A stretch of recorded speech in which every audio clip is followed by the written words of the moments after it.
started making up stories when we lived in the wilds of Thailand. My parents lived for about 2 years that they were missionaries. My parents have been missionaries for 30-something years.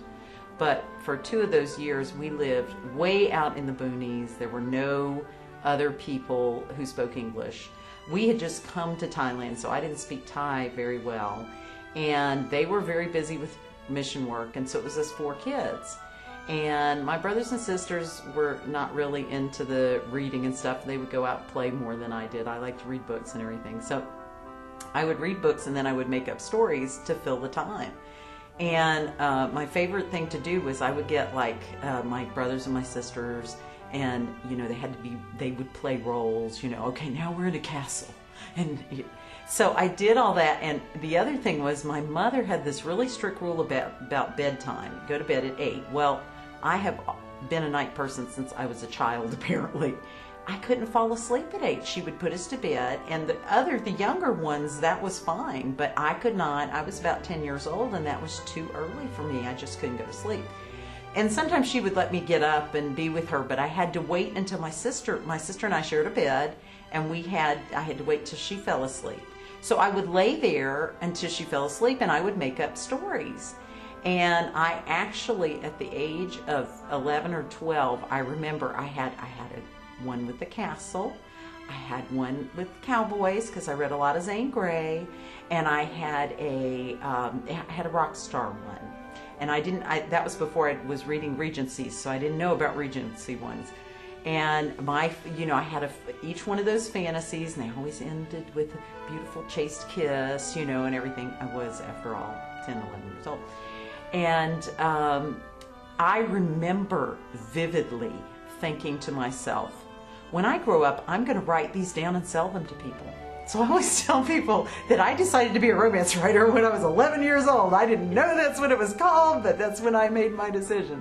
So yeah, and then when later in life, I was going to be a writer, but everybody kept telling me I needed to have a regular job, and so I went to graduate school so that I could become an English teacher, because I tried teaching high school, and I had one semester as a student teacher and said, no, I don't think so. So I went on to college thinking, I'll teach college, and I went all through this stuff. I got a PhD in English, still not writing very much because I was always trying to write short stories, and I'm not a short story writer, which I discovered. And I could never finish anything, and I'm like, you call yourself a writer? You're not a writer. You never write. And at some point, I sat down to turn my chapter of my dissertation into something publishable so I could get a job as a professor. And I snapped, and I wrote a romance novel. Literally. I mean, I wish I could go back to that moment. I just remember this moment where I started writing a story. And what I discovered was, as it poured out of me, that I was a novelist. No wonder I couldn't finish a short story. I'm not a short story writer. I'm a novelist.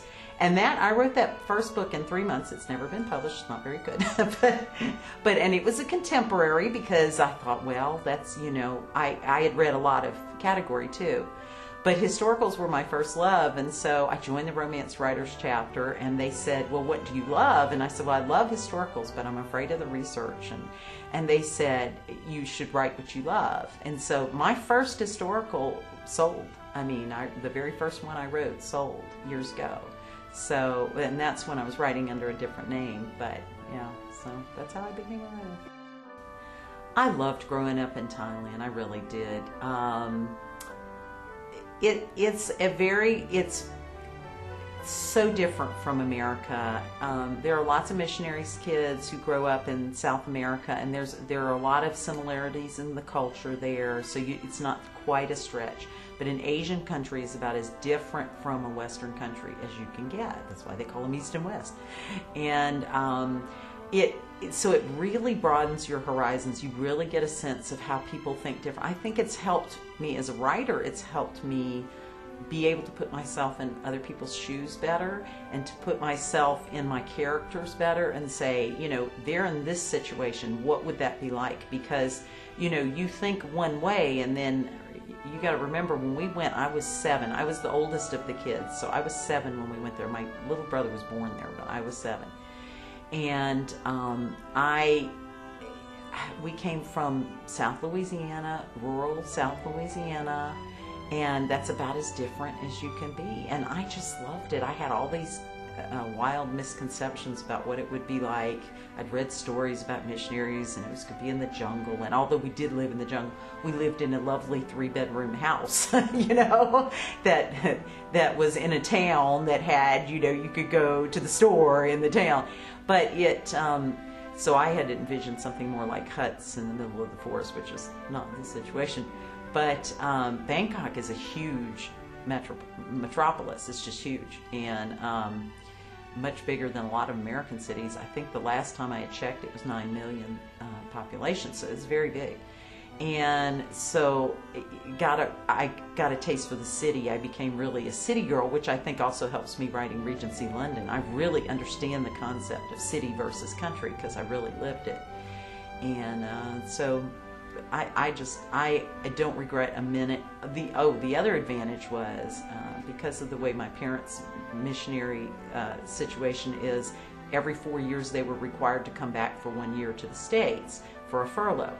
And my dad was always a history buff and really determined that we were going to get exposure to other cultures and everything. So he always insisted that on our way back, we stop in other countries.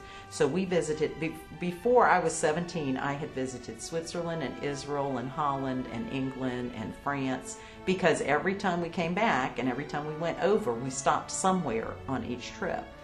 And so I really, and then of course the countries close to Thailand, we had been to Singapore and Malaysia and Hong Kong, and so I really did get a broad view of the world, which I think is always an advantage for a writer.